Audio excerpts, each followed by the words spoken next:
Hello, and welcome to my review of Ironhand's Daughter by David Gemmell. Anyone that follows my social media will know I'm a huge David Gemmell fan, and in the mid-90s I read little else. However, there were a few of his 30 books that I never read, and after his sad death in 2006, I sort of resolved to not rush through them so that I'd still have, for a while anyway, a new David Gemmell novel to read.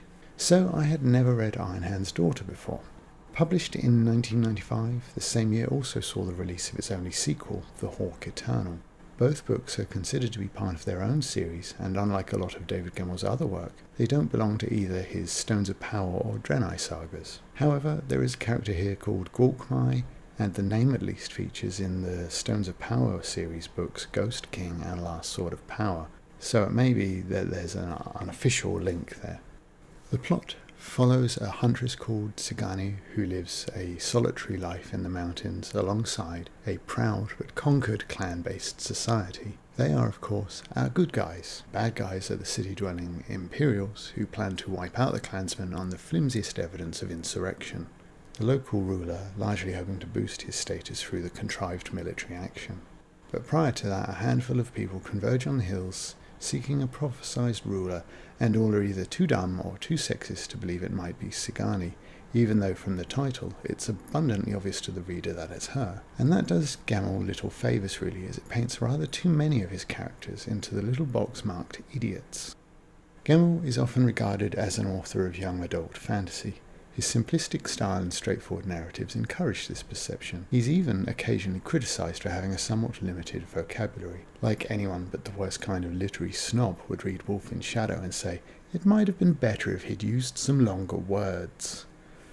But there are times here where he seems to be making a show of trying to shed that young adult reputation. Some scenes are graphic and gory. The death of the stable boy Burnt, for example, is unnecessarily so. Sigani is sexually assaulted, more on that in a bit, and the depiction is not explicitly graphic, but the details given later are definitely likely to provoke a strong reaction. But that's not to say the reaction is as a result of it being particularly well handled by the author, and rather because they're just simply unpleasant. One of the seers prophesies that one of Sigani's aides will betray her, but it's more than obvious, well in advance, who will be the betrayer. The fact that the person responsible is also little more than a bit part character as well is an indication that this does not represent Gemmell's finest hour. His trademark for me is his multi-threaded plots and the skillful way they all tie together, and there is little evidence of that here, giving things a very linear feel. And that linear nature of the plot lays bare just how mediocre a bunch of heroes this novel has compared to some of Gemmell's other work. None of the characters really hit home. Fell, the woodsman who knows his fate, is the only one that carries any of Gemmell's Homer-esque troubled hero weight. The dwarf Ballastar is like a proto-Tyrion. He is a chef, permanently doomed to Sigani's friend zone, who rises above, figuratively, the mocking of others to provide wise counsel to Sigani and her generals and aides. There is a section, little more than an aside at this stage, but possibly further developed in the sequel, where they travel through a gateway to another world. The magic there causes Ballastar to grow to full size. On his return he finds that he is so broken by being a dwarf again that he can't really cope anymore, and eventually he goes back through the portal to live.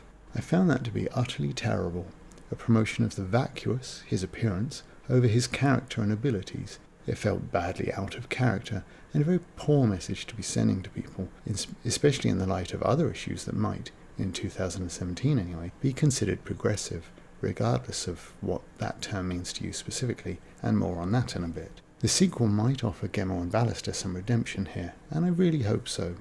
The bad guys here are neither particularly well developed nor particularly threatening. It feels a lot like sequel baiting with the bigger foe expected to arrive next summer.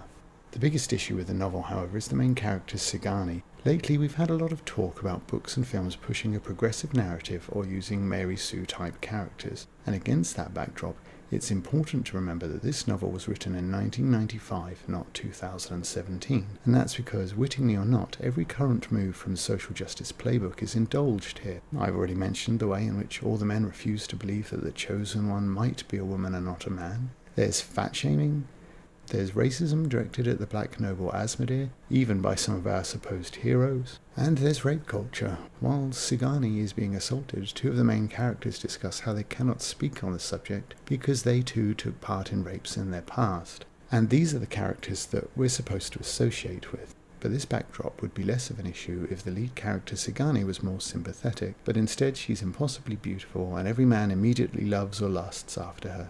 She's a better warrior than all of the warriors. She's braver, she's smarter, yawn. Yes, Sigani even sleeps around, and slut-shaming is represented too. And if Burnt's death was intended to show that this novel is the anti-young adult David Gemmell, then Sigani seems intended to be the anti-woman, or at least I was always led to believe that being a strong woman is not the same as just being more manly than the men. But even that wouldn't be a particular problem if Sigani wasn't such a mediocre heroine. Compare her flat portrayal with that of Karis from Dark Moon. Karis is a fierce warrior, a general, and is also described as a whore for her sexual activity, but she remains an interesting, charismatic character where Sigani falls flat. The mediocre cast of characters, the linear plot, and Gemmell's satisfaction with simply treading water sink this below his usual high standards, and as such I cannot recommend it to anybody unless they are a fantasy or Gemmell completist.